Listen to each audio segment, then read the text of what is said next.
가지급금 10억 좋습니다. 20억도 좋습니다.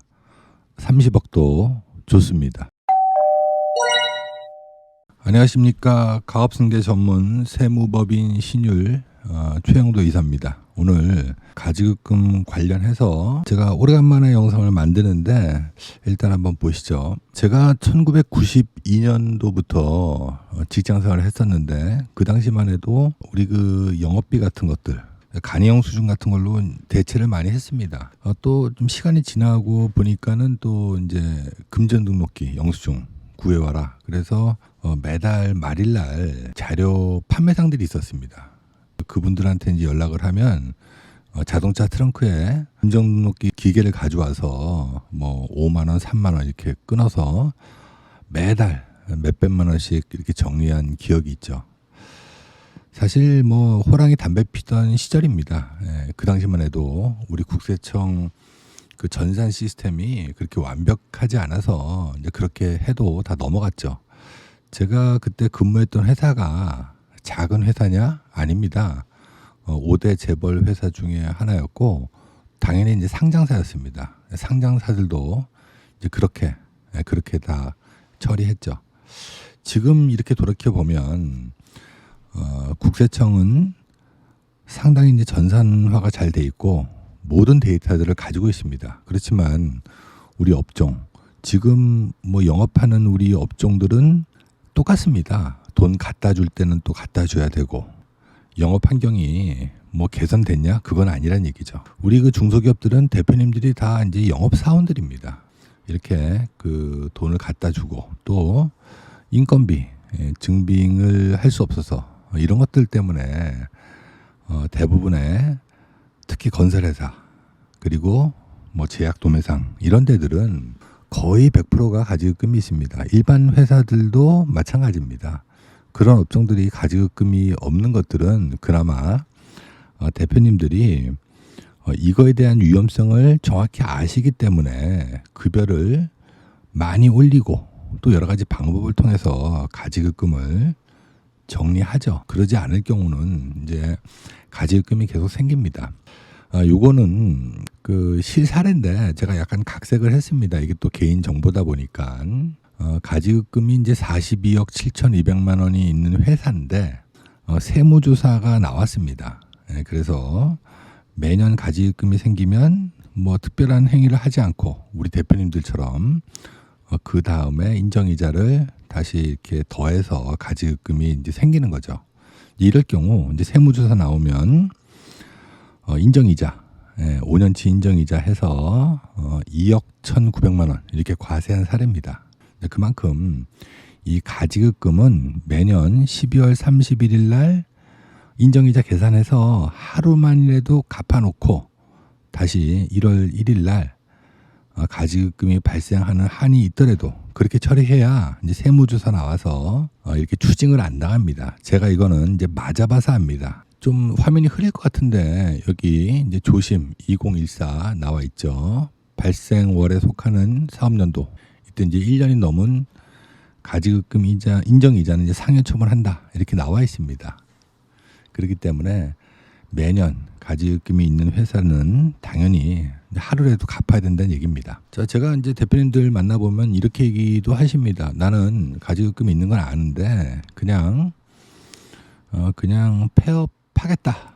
이제 폐업만 할 경우 어떻게 되냐 이거죠. 자, 특수관계인인 임원에 대한 가지급금 등을 법인이 폐업하여 사실상 특수관계가 소멸할 때까지 회수하지 않은 경우로서 회수할 것이 객관적으로 입증되지 않아 임원에 대해서 이제 상여 소득 처분하는 것이 정당하다는 얘기죠. 다시 얘기해서 법인이 폐업을 하는 경우 대표이사와 법인 간 특수관계가 사실상 소멸되는 것으로 보아 가지급금 잔액에 대해서 대표이사 개인한테 이제 소득세를 이제 추징한다는 얘기죠. 다시 얘기해서 세금 내야 된다는 얘기입니다. 자, 그거에 대한 이제 국세청 심사소득 이렇게 나와 있죠.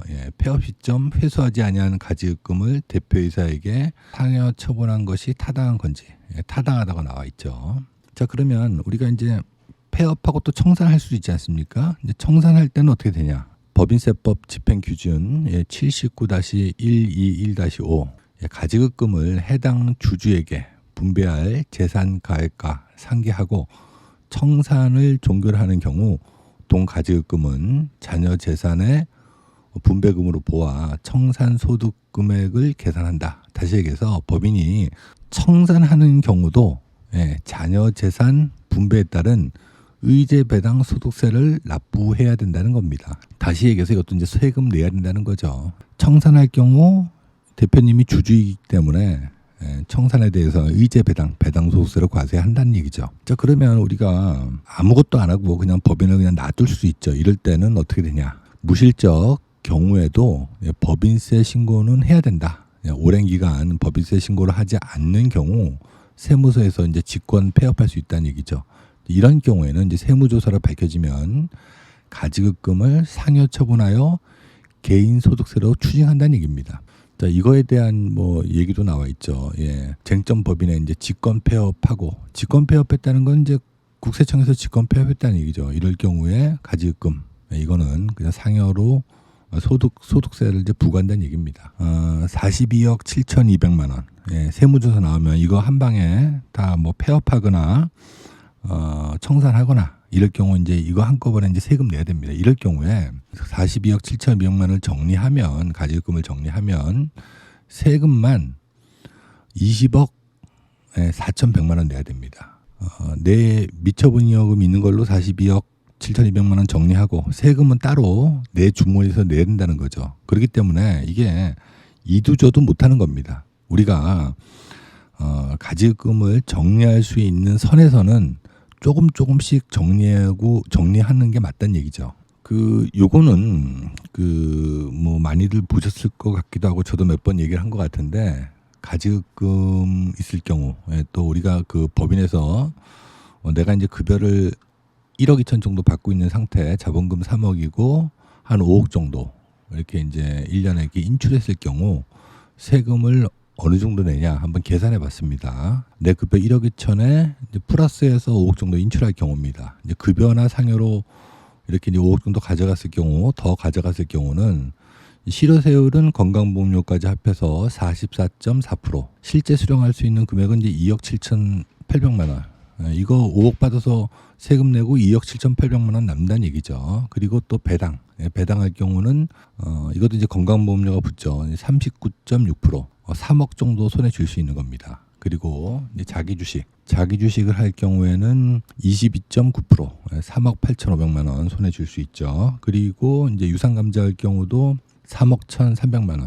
그리고 이제 퇴직금 한 20년 정도 근무하고 5억 정도 퇴직금 받았다. 이럴 경우는 12.6%, 4억 3,600만 원. 근데 이제 퇴직은 또 퇴직을 할 때 퇴직금을 받는 거죠. 그리고 이제 STF, 증여후 소각할 경우 5억까지는 뭐 세금이 없죠. 그리고 신자본 환원, 이건 이제 자본금 범위 내에서 할 수 있죠. 이 회사 같은 경우는 이제 자본금이 3억이니까 2억 9,900 정도 할 수 있죠. 그렇지만 우리가 이제 뭐 10억, 20억 이렇게 넘어가면 뭐 이거 갖고는 방법이 없죠. 자, 그러면 우리가 이제 가지급금을 정말 해결 못하냐? 그건 아니란 얘기죠, 제 얘기는. 저희가 영상을 만든 이유는 저희가 보통 연락 오시는 분들이 가지급금 5억 있고 뭐 이런 분들이 연락하지 않습니다. 뭐 10억, 20억, 30억, 40억 이런 분들이 연락합니다, 실질적으로. 우리가 가지급금을 정리하는 거는 첫 번째는 가지급금의 정확한 진단이 필요합니다. 제가 대표님이 하도 나는 가지급금 내 돈 갖다 쓴 게 없는데 가지급금이 생겼다. 그래서 기장 쪽에다 연락해서 계정별 원장을 다 받고 그리고 또 이제 법인 통장 다 받아서 정리한 사례가 있습니다. 그리고 그만큼 이제 가지급금 진단이 중요하다는 얘기죠. 그리고 두 번째, 세 번째는 우리 이 가지급금이 업무랑 관련이 있는지 업무랑 관련 없는지를 다 발라내서 업무랑 관련이 있다. 그러면 증빙불비 가산세를 좀 내더라도 그게 또 쌉니다. 그렇게 정리할 수 있는 거죠. 그리고 또 앞으로 생기는 가지급금 이것도 이제 대비를 해야 되는 거죠. 저희가 이제 영상을 만든 이유는 가지급금 10억 좋습니다. 20억도 좋고 30억도 좋습니다. 우리가 제가 이제 영상에는 공개 못하지만 여러 솔루션이 있습니다. 가지금 있는 회사들 연락 주시면 저희가 분석하고 원인 찾고 또 한 20% 정도는 사실 우리가 이제 낼 세금이라고 저는 생각합니다. 그 정도 이제 세금 낼 여력이 있다. 그러면 한 방에 정리하지 못하지만 시간을 두고 가지금 생기는 거 억제하고 그리고 또 조금씩 해서 한 4, 5년 동안 정리할 수 있다고 저는 봅니다. 또 그렇게 정리하고 있고요. 자, 그래서 제가 영상을 만들었습니다. 자, 오늘은 여기까지 하겠습니다. 구독과 좋아요, 알림 설정해 주시면 영상을 만드는 저한테는 큰 힘이 됩니다. 감사합니다.